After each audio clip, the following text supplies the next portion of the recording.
entonces con el primer reconocimiento a la trayectoria de uno de los investigadores que ha tenido impacto en los asuntos de etnobiología. Antes de empezar, quisiera decir que me siento muy emocionado por el lugar en el que estoy, por las instituciones que estoy representando, porque la Universidad Michoacana fue mi lugar de formación, primero. Luego, es para hablar de una persona muy cercana a mí. Es mi maestra más querida, con la que tuve la formación de doctorado, que además estoy encantado de haber estado en el CIESAS, institución que ella representa formidablemente. Y en último lugar, ser representante de la UNAM, que es ahora mi lugar de trabajo. Agradezco la confianza que pusieron en mí los organizadores, el doctor Fabio Flores, la doctora Ana Isabel Moreno, el doctor Andrés Camus, de llevar la batuta en este evento. Así entonces, el reconocimiento es a la trayectoria de la doctora Teresa Rojas Rabiela, que es egresada de la Escuela Nacional de Antropología e Historia, donde obtuvo el título de etnóloga con especialidad en etnohistoria, la maestría en antropología por la Universidad Nacional Autónoma de México. Se doctoró en Ciencias Sociales con especialidad en antropología en la Universidad Iberoamericana. Desde 1973 es investigadora del Centro de Investigaciones y Estudios Superiores en Antropología Social, CIESAS, institución de la que fue directora general de 1990 a 1996. Es miembro del Sistema Nacional de Investigadores desde 1985, nivel 3. Recibió el premio Francisco Javier Clavijero en las áreas de Historia y Etnohistoria que otorga el Instituto Nacional de Antropología e Historia la mejor tesis de doctorado en 1985. El premio de Ciencias Sociales de la Academia Mexicana de las Ciencias en 1987. La medalla Manuel Rodríguez Lapuente, reconocimiento en Ciencias Sociales de la Universidad de Guadalajara en 2003 y la medalla académica de la Sociedad Mexicana de Historia de la Ciencia y la Tecnología en 2004. Sus áreas de especialización en la investigación son la historia de la agricultura, de las obras hidráulicas, de la tecnología y de la organización laboral de Mesoamérica,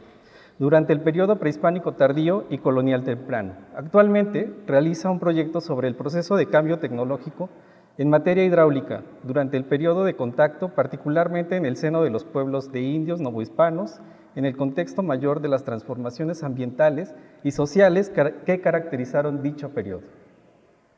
Otra línea de investigación que desarrolla se enfoca en el estudio de las representaciones visuales de indígenas y campesinos mexicanos, particularmente en fotografías históricas anteriores a 1950. Fue promotora de la creación del Archivo Histórico del Agua, Comisión Nacional del Agua, y de la modernización del Archivo General Agrario, Registro Agrario Nacional. En materia de proyectos editoriales, cabe destacar que fue promotora y directora de la colección agraria, compuesta por 20 volúmenes, coedición CIESAS-RAN, de la serie Vidas y Bienes Olvidados, Testamentos Indígenas Novohispanos, 5 volúmenes, CIESAS-CONACYT-AGN. Coordinadora, con Ignacio Gutiérrez, de los 8 discos compactos El Mundo Indígena, Iconografía de la Luz, catálogo electrónico de la Fototeca Nacho López, del INI y CDI. De los 3 que integran la memoria agraria en imágenes CIESAS-RAN, codirigió con Mario Humberto Ruz la colección Historia de los Pueblos Indígenas de México, CIESAS-INI, obra multiautoral en la que se aborda el periodo que va de la conquista a la revolución, que ha visto la salida de 24 tomos. Entre sus publicaciones destacan los siguientes libros, artículos y capítulos de libros: Las siembras de ayer, la agricultura indígena del siglo XVI, la cosecha del agua, pesca, caza de aves y recolección de otros productos biológicos en la Cuenca de México, la agricultura prehispánica, el indio en la prensa nacional mexicana del siglo XIX, catálogo de noticias, la presencia indígena en el periodismo mexicano del siglo XIX, catálogo de noticias con Antonio Escobar del 4º tomo, presente, pasado y futuro de las chinampas, agricultura indígena, pasado y presente, la agricultura chinampera, compilación histórica, Historia General de América Latina, volumen 1, con John Murra. Histórica, 100 ventanas a paisajes de antaño, con Ignacio Gutiérrez Rubalcaba, diversos artículos en The Oxford Encyclopedia of Mesoamerican Cultures, El agua de la antigua Mesoamérica, usos y tecnología, 100 ventanas a los paisajes de antaño, fotografías del campo mexicano de hace un siglo, con Ignacio Gutiérrez, letras y huellas del maíz del siglo XVI, del siglo XVI a 1914, también con Ignacio Gutiérrez. Ha coordinado numerosas investigaciones colectivas sobre los temas antes mencionados, así como proyectos de recopilación hemerográfica y documental, cuyos productos son índices, catálogos, compilaciones de manuscritos coloniales, de periódicos del siglo XIX y fotografías históricas. Ha sido docente del CIESAS, de la Escuela Nacional de Antropología e Historia, de la Universidad Iberoamericana, del Colegio de México, de la UNAM, del Colegio de Michoacán, de la Universidad Autónoma Chapingo y la Universidad Autónoma de Zacatecas. Ha dirigido 38 tesis de posgrado y licenciatura, ha dictado numerosas conferencias a públicos especializados y general, es integrante de diversos comités editoriales y sociedades científicas, y lo mejor, es mi amiga.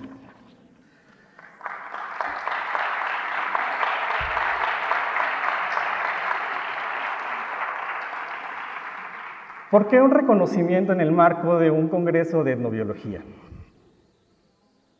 La contribución de la doctora Rojas a la etnobiología la podemos ver en varios de sus trabajos que ya mencioné antes. De manera particular, lo detecto yo,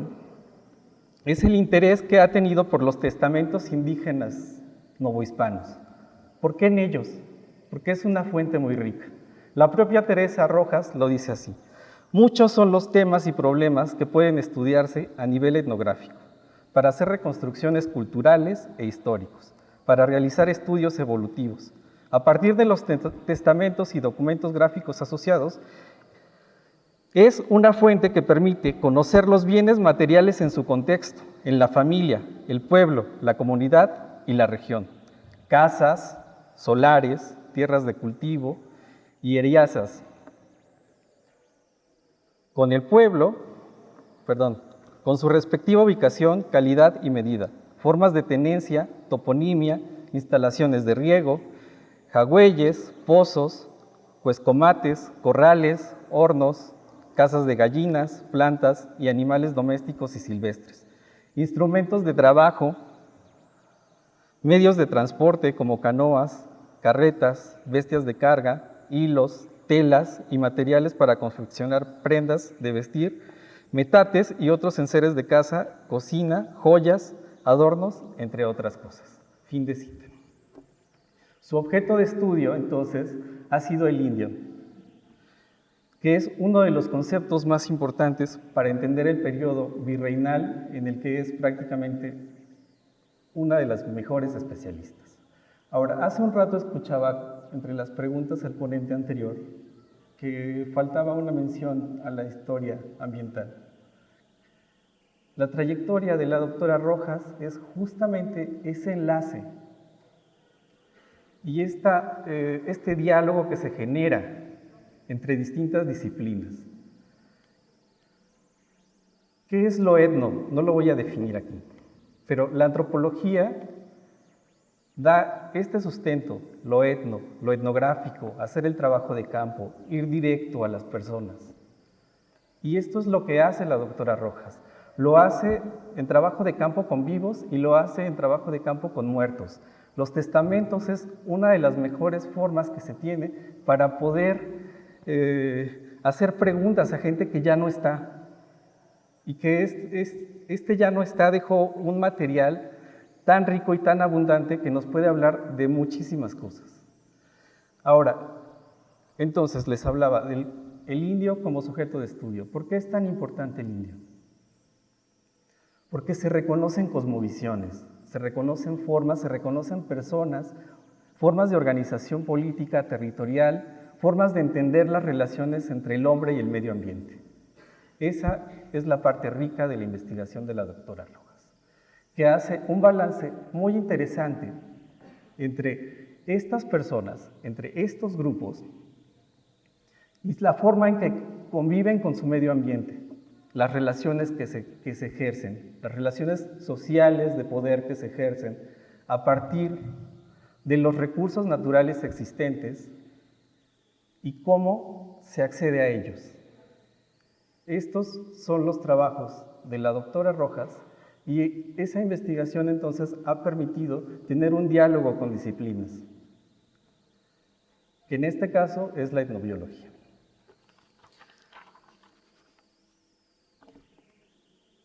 Guillermo Bonfil, que fue uno de los maestros de la doctora Rojas, señala que la categoría de indio es una categoría supraétnica, que no denota ningún contenido específico de los grupos que abarca, sino una particular relación entre ellos y otros sectores del sistema global, del que los indios forman parte. La categoría de indio denota la condición de colonizado y hace referencia necesaria a una relación colonial. ¿Por qué esta cita? Porque me parece muy importante entonces definir que el concepto de indio, aunque fue una categoría impuesta, implica un reconocimiento de sociedades complejas que detrás de ellos tienen formas. Y espero que sea de lo que nos hable después la doctora Rojas. Entonces, ya para cerrar, la contribución de la doctora Rojas está justamente en reconocer estas personas, reconocer ese papel que tienen como actores no pasivos, sino como actores que negocian, que se enfrentan, que luchan y que cuestiona esta forma de los indios en el discurso tradicional histórico de que fueron los pobrecitos vejados a los que los españoles vinieron y sometieron. De ninguna manera los presenta así la doctora Rojas. Son los que hacen resistencia, los que existen en este momento, los que tienen un trasfondo cultural y que ese trasfondo cultural se puede ver representado en la manera en la que siguen practicando sus actividades agrícolas e hidráulicas en el presente. Así que muchas gracias, doctora Rojas.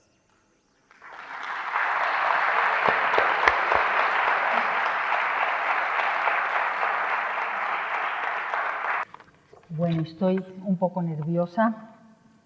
emocionada y agradecida con todos ustedes por su presencia.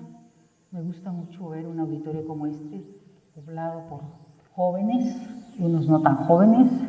pero muchas mujeres. Eso me gusta mucho, porque creo que incluso en la historia que les voy a platicar, pues aparecen prácticamente 0 mujeres, porque casi todos mis profesores fueron hombres. Pero creo que ya en mi generación y en las actuales de los biólogos, no, gracias, hay de los biólogos, de los antropólogos, etcétera, hay una presencia muy importante de mujeres. Y esperamos pues ver pronto a los alumnos de ustedes. Y bueno, hace un momento, esto no venía yo preparada, pero hace unos cuantos días precisamente me entregaron un libro que desde hace varios años, desde hace muchos años más bien, estaba preparando Guillermo Bonfil, uno de mis maestros, precisamente con el que salí a mi primera práctica de campo a la región de Chalco, a Mecameca. Entonces voy a hacer esta pequeña desviación y así le hago propaganda. Es un libro que acaba de salir en el Fondo de Cultura Económica, que se llama Corridos, Trovas y Bolas de la región de Amecameca, Cuautla, colección de don Miguelito Salomón. Aquí recogimos un texto póstumo de Guillermo, ya publicado en sus obras escogidas, y otro mío, donde cuento la experiencia de cuando fui su estudiante en la Escuela Nacional de Antropología e Historia, y relato lo que Bonfil y el grupo que fuimos con él a esta región en los 60s realizamos, aprendimos con él, y Ricardo Pérez Monfort, a quien le pedí que me ayudara en la parte de la música del periodo de de los periodos varios que cubren esta colección, que desafortunadamente son solo las letras de estos corridos, bolas, canciones, y no es solamente entonces los textos, sino la música. Pero acá con Raúl Eduardo González, que es un investigador de la Michoacana de literatura, que también nos ayudó un poco en esta edición, con el propio Ricardo, que es músico, vamos a tratar de hacer algún tipo de rescate también de las letras con la música, ¿no? Entonces, ese es algo muy lindo y muy, pues, que me ha dado mucha alegría. Después de muchos años que yo tenía por casualidad, bueno, no por casualidad, sino por suerte, las dos colecciones que fueron de este hombre, Miguelito Salomón, que yo conocí. Yo lo veía viejísimo, pero debe haber tenido como 50 años. Cuando era yo chamaca, hice trabajo de campo por allá. Este hombre había sido trovador, tocaba el bajo quinto, y hasta que su esposa, cansada de tanto ir y venir de su marido en las ferias y en las cantinas, le rompió el bajo quinto en la cabeza. Entonces acabó con la carrera musical de don Miguelito. Pero conservaba 2 libros de letras de antiguos de sus maestros, y cuando murió Guillermo Bonfil, su familia me regaló uno de estos 2 libros con una colección de letras muy amplia. Y después, cuando murió don Miguelito Salomón, la familia cercana, que son mis compadres, la familia cercana de don Miguelito, me obsequió el segundo libro. Así que esta es la historia de esta obra, que me lleva pues a uno de mis maestros de la Escuela Nacional de Antropología. Entonces voy a leer mi texto porque me es más fácil, para no ocupar más tiempo del debido y poder escuchar a los músicos. Entonces quiero agradecer, por supuesto, a los organizadores del Congreso por este reconocimiento a mi trayectoria, que en verdad, como les digo, me emociona y me honra. Particularmente a los doctores Fabio Flores y Andrés Camus, así como al comité organizador y a todas las instituciones patrocinadoras. Muy especialmente a Ana Isabel Moreno, a Gerardo Hernández Sendejas y a Víctor Ávila, que acaba de hablar sobre mí, porque son mis amigos, como dijo Víctor, y sé que ellos estuvieron en parte detrás de la propuesta para reconocerme. Decidí, al ser invitada a dar esta plática, pues necesariamente referirme a mi propio etno, es decir, a mi propia identidad como etnohistoriadora, que eso soy, lo cual significa que soy una etnóloga, una antropóloga, que trabaja con poblaciones ya desaparecidas a la manera de una etnóloga de campo, pero utilizando los testimonios históricos dejados por estas o por sus contemporáneos en documentos escritos. Mencionó Víctor los testamentos, que es una fuente que me sugirió Luis Reyes García, uno de mis maestros, que podía contener información de esa muy difícil de encontrar en otras fuentes generales sobre la agricultura, las herramientas y una serie de restos materiales de material para la reconstrucción de la historia de la agricultura en el siglo XVI, en el cambio de Mesoamérica a la Nueva España. También, además de los documentos históricos propiamente dichos, he utilizado fotografías y he tratado de analizar restos materiales en el campo y huellas en el paisaje, entre otros testimonios útiles para estas reconstrucciones. Y también en ocasiones, y en combinación con lo anterior, he hecho trabajo de campo para conocer in situ esas huellas y restos materiales, o bien para hacer etnografía, un recurso metodológico complementario al trabajo histórico propiamente dicho, ese recurso que suele llamarse analogía etnográfica. Lo anterior ha significado que he tenido que combinar las teorías y metodologías de dos disciplinas bien establecidas y consagradas, la historia y la etnología, pues la etnohistoria es claramente un campo interdisciplinario cuyo objetivo es reconstruir la vida social y cultural de personas y colectividades del pasado, particularmente las indígenas, para conocer tanto los procesos de continuidad como los de cambio a través del tiempo. En cuanto a los temas y problemas que he abordado a lo largo de mi carrera como investigadora de ya más de 4 décadas, parece canción de Arjona, ¿verdad? Pero cuando lo escribí dije, no lo dices, pero bueno, sí, son 45 años siempre en la misma institución, en el CIESAS, que ha sido muy generosa conmigo. Y como acaban de escuchar, han girado básicamente en torno a la agricultura y a la hidráulica, particularmente durante las épocas mesoamericana y novohispana, y en el ámbito de las regiones y los pueblos indígenas y campesinos. Me he ocupado así de la tecnología agrícola, hidráulica, de los repertorios de cultivos, de ahí he aprendido mucho de los biólogos, particularmente de Arturo Argueta, que ha sido una especie de maestro mío desde hace también varias décadas ya, Miguel Ángel Martínez Alfaro, bueno, varias de las personas que mencionó el doctor Casas, que tuve la fortuna de conocer. También las herramientas que he mantenido contacto y aprendí mucho de Artemio Cruz, un agrónomo de los alumnos de Hernández Xolocotzin, las obras de infraestructura como los canales, acueductos, etcétera, la organización del trabajo y las transformaciones derivadas de esas actividades en el ambiente y la sociedad. Dado que la época que he privilegiado en mis estudios, ya lo dije, ha sido la de contacto, es decir, el siglo XVI, he podido documentar el antes y después de Mesoamérica, sin duda uno de los más trascendentales de la historia de nuestro país, puesto que en él ocurrió un cambio profundo en muchos órdenes y cambió para siempre la historia de esta región. Me impresiona en especial la pérdida demográfica y sus consecuencias en todos los órdenes de la vida, de lo ambiental a lo político, lo económico y lo social. Tenemos que pensar que hubo una pérdida, según las investigaciones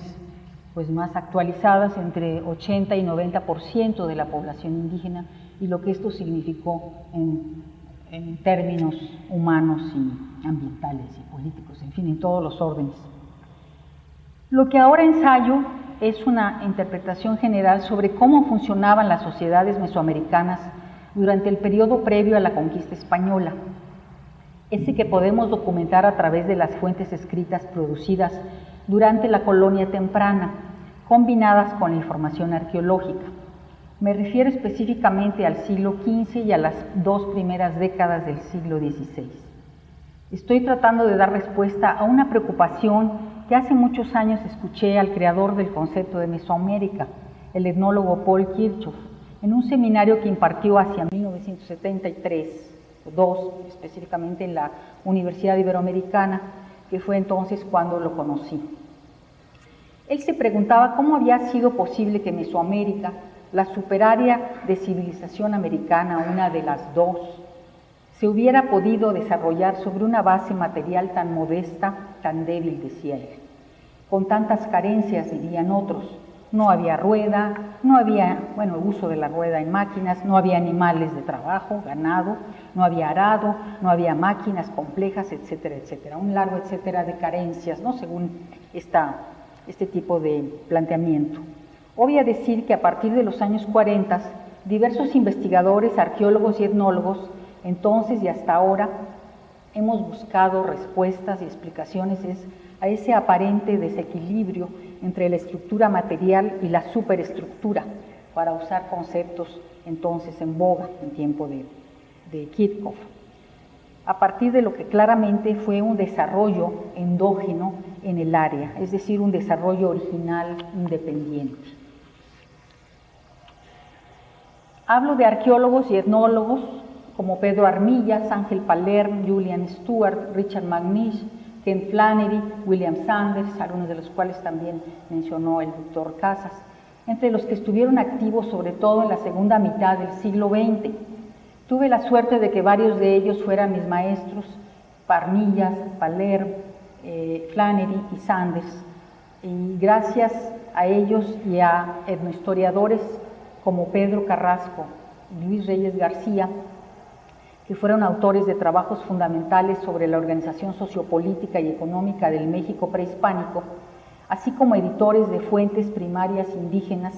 para poder documentar casos concretos e ir más allá de las afirmaciones contenidas en las crónicas e historias generales. Respecto a los estudios de la agricultura campesina o tradicional contemporáneas,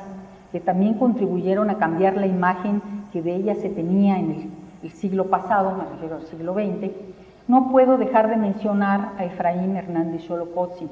el famoso ingeniero Hernández X, quien no fue mi maestro directo, pero contribuyó con sus investigaciones y sus enseñanzas, sus pláticas sobre los agroecosistemas tradicionales para este objetivo de ampliar nuestro conocimiento sobre la agricultura practicada por los campesinos e indígenas mexicanos. Y es por esos caminos abiertos por estos maestros, directos e indirectos, he seguido por ahí transitando, orientando una parte de mis propias investigaciones, aunque también abriendo algunas otras, creo. Sobre ellas ofrezco a ustedes una especie de repaso a manera de desfile, donde aparecen primero, o aparecieron porque ya son pasadas, ya las mencionó brevemente Víctor, el doctor Víctor Ávila, perdón, fueron pues las obras hidráulicas, con Palermo como guía inicial, con el uso de fuentes primarias del Archivo General de la Nación, que yo localicé bajo su dirección sobre este tema de las obras hidráulicas prehispánicas y supervivencia en la Cuenca de México durante la colonia temprana. De aquí derivó mi tesis sobre obras hidráulicas prehispánicas y coloniales. Enseguida aparecieron las chinampas contemporáneas y antiguas, uno de esos temas que empecé también muy temprano y que no te dejan porque la problemática de la región pues continúan milagrosamente casi existiendo las chinampas. Junto a esto hice, gracias a una exposición que iba a haber en el museo que hubo más bien sobre la pesca en México, por invitación de Bonfil, hice un trabajo sobre la pesca, la caza y la recolección lacustres en la Cuenca de México, con fuentes y con trabajo de campo, donde aprendí de mano de los chinamperos de Xochimilco, Tláhuac y Mixquic, no solo sobre estas actividades de pesca, caza y recolección, sino sobre todo de la agricultura, de las prácticas y de los sistemas de cultivo intensivos en humedales, que me sirvió mucho posteriormente para realizar investigaciones un poco más amplias. Así surgió el tema de la agricultura y la irrigación en Mesoamérica durante el periodo de contacto, una obra general de síntesis que me sirvió de tesis de doctorado, que se llamó Las siembras de ayer, y ha publicado La agricultura indígena del siglo XVI. En cuarto lugar, pongo el estudio de la organización del trabajo políticamente organizado en Mesoamérica. Si todo esto se fue pues concatenando, como siempre pasa en nuestras investigaciones. Tengo mucha competencia, ¿verdad? Este estudio sobre la organización del trabajo, aquel orientado a la construcción y mantenimiento de las obras públicas, que sin duda fue la base, y esto me importa mucho recalcarlo porque tiene que ver con el planteamiento de Kirchhoff. Esta organización social del trabajo fue la base sobre la cual descansó, diríamos, todo lo que se puede decir la organización de la energía social de aquel tiempo. Al no haber ganado, al no haber animales de carga, de tiro y otra serie de implementos, máquinas, pues prácticamente todas las actividades dependían del trabajo humano. Esto es algo muy característico y bueno, a este asunto he dedicado varios artículos etnohistóricos con fuentes novohispanas sobre el que se llamó Coatequitl, o trabajo forzoso en obra pública,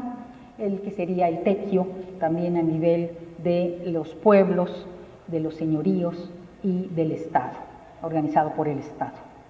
Ya en años más recientes he estado metida con el que fuera mi alumno en la ENA, Ignacio Gutiérrez Rubalcaba. Con él estoy construyendo ahora un mapa nuevo, un nuevo mapa más bien, de la distribución de los regadíos prehispánicos según las fuentes históricas del siglo XVI. Armillas fue el primero que intentó este estudio de ver, bueno, qué tanto regadío, esto es antes incluso de Wittfogel y la difusión de ese trabajo sobre el despotismo oriental. Armillas hizo un primer intento de localizar los sitios en Mesoamérica con riego. Después, Paler, que era un poco menor que él, ambos refugiados españoles, siguió el proyecto y publicó un primer mapa muy importante de la distribución de los regadíos según las fuentes históricas. Ahora, Ignacio Gutiérrez y yo hemos ampliado con muchas más fuentes, puesto que ahora tenemos más publicaciones y con documentos, de hacer un nuevo mapa ya con los sitios geolocalizados y ubicándolos en los ríos correspondientes en un mapa general. Esperamos pronto ver publicado esta investigación, que va a ir acompañada de las fuentes que sirven de sustento al mapa para que cualquier persona pueda tenerlo y pues abarca prácticamente todo el área de Mesoamérica, excepto, como lo dijo Armillas, una cosa de perogrullo, pero excepto en donde la lluvia era abundante, que es toda la vertiente del Golfo, pues ahí no hubo regadíos, pero el resto de los ríos de Mesoamérica, sobre todo de la vertiente del Pacífico, pues estuvo ampliamente presente el regadío.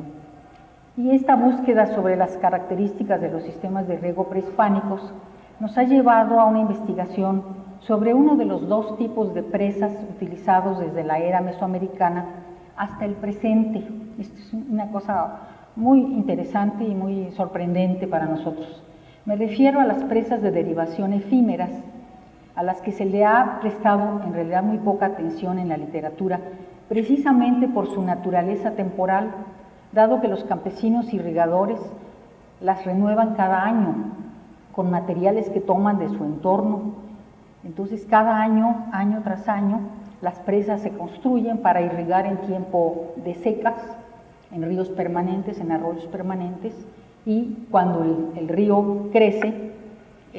pues se lleva las presas, que son de varas, de ramas, de lodo, de céspedes, de arena y en fin, de puros materiales, les digo, depende de la región. Y estas presas efímeras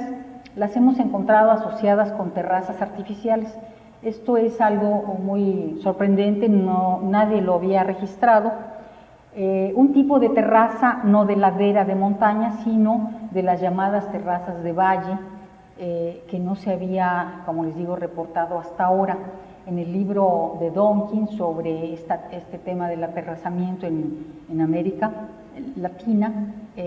dice este autor que no existen estas terrazas en América, pero bueno, ya las encontramos en el libro incluso que publicó Ana Isabel sobre etnoagroforestería y bueno, Toledo, que lo presentamos el año pasado. Hay un artículo que demuestra esta asociación entre presas derivadoras efímeras que riegan por gravedad, eso no lo menciona, perdón, y las terrazas de cultivo en estos lechos. De hecho, se construyen las terrazas sobre los lechos de los ríos, no son las riberas, sino se hacen artificialmente en los lechos, una cosa muy preciosa, la verdad. Estamos muy emocionados. Entonces, bueno, y estamos proponiendo ya para cosas de la historia, que este tipo de presa y no la de almacenamiento fue la usada predominantemente en los sistemas de riego prehispánicos, además de ser un caso muy interesante de persistencia tecnológica, pues están presentes en muchos ríos de la geografía mexicana actual y ya en sistemas pequeños, incluso en el río Sonora. Veníamos platicando con Diana en el camino hacia acá, como ese río que fue contaminado por la minera en Sonora, pues contiene este tipo de presas efímeras o presones, llevan distintos nombres, pero es muy interesante cómo al margen de los grandes sistemas de riego con presas existen usadas por los campesinos estos sistemas hermosos de riego. Y bueno, ya para no aburrirlos, va el último tema que estamos también en este momento trabajando, que se desprende de este interés por lo que cambió cuando llegaron los españoles, con lo que traen los españoles de la mano, muchos pues de tradición, si hablamos de irrigación, de los árabes, pero pues también de otros orígenes, muchos de los rasgos arquitectónicos o de los elementos arquitectónicos tipo el arco, pues tienen otros orígenes no árabes, sino romanos y otros griegos y de otras procedencias de Egipto, de Mesopotamia. Entonces estamos abordando el tema de las obras hidráulicas y cómo prehispánicas y cómo se transformaron, fueron desplazadas o persistieron a partir de la llegada de los españoles, para conocer estos procesos de continuidad y cambio que son como el punto nodal de las investigaciones etnohistóricas que, bueno, no solamente yo, sino muchos otros de mis colegas abordamos, que fueron desencadenados por las innovaciones, ya como dije, como los nuevos cultivos, la ganadería, que fue una verdadera revolución. Ustedes saben, hay estudios de Crosby, básicamente, sobre la revolución biológica ocurrida a partir de la introducción de nuevos cultivos de ganadería. Y bueno, además, en los asuntos técnicos, la rueda en maquinarias, porque la rueda se conocía, pero no se aplicó a maquinarias, la introducción de hierro y herramientas, el uso, es muy importante, el uso del agua como fuerza motriz para mover máquinas como molinos, batanes, molinos de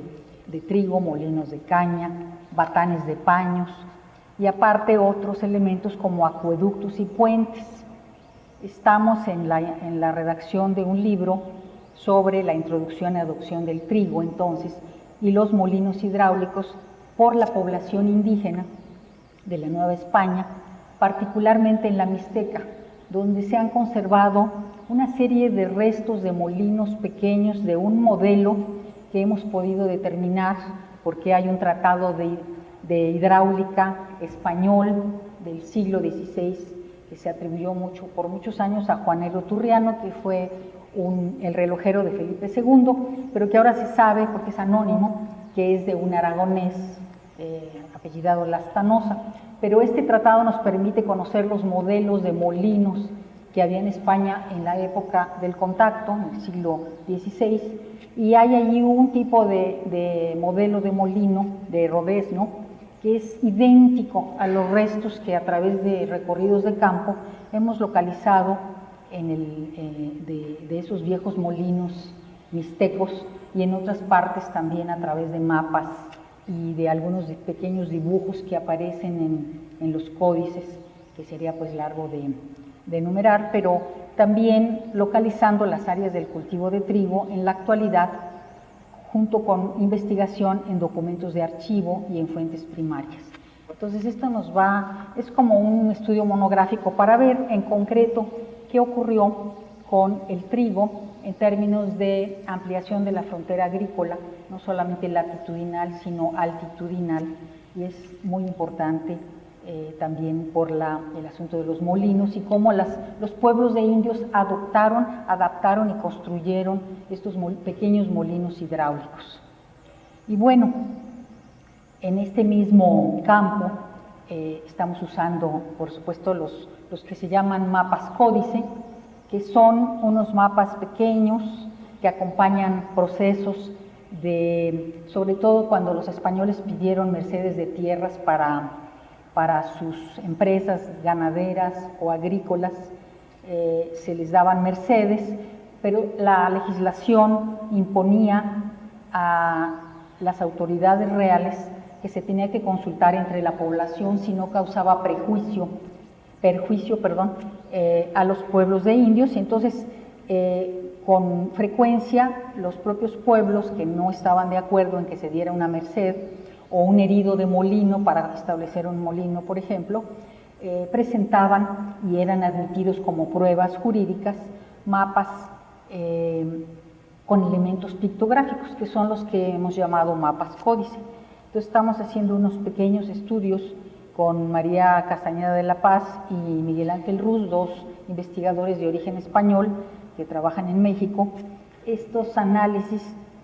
pero en la misma línea, o sea, cómo la ganadería, los nuevos cultivos, el hierro, molinos, batanes aparecen en el paisaje indígena novohispano, junto con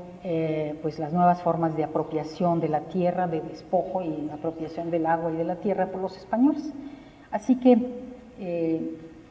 termino este repaso, que me va a servir mucho para ver que creo que aquí debo terminar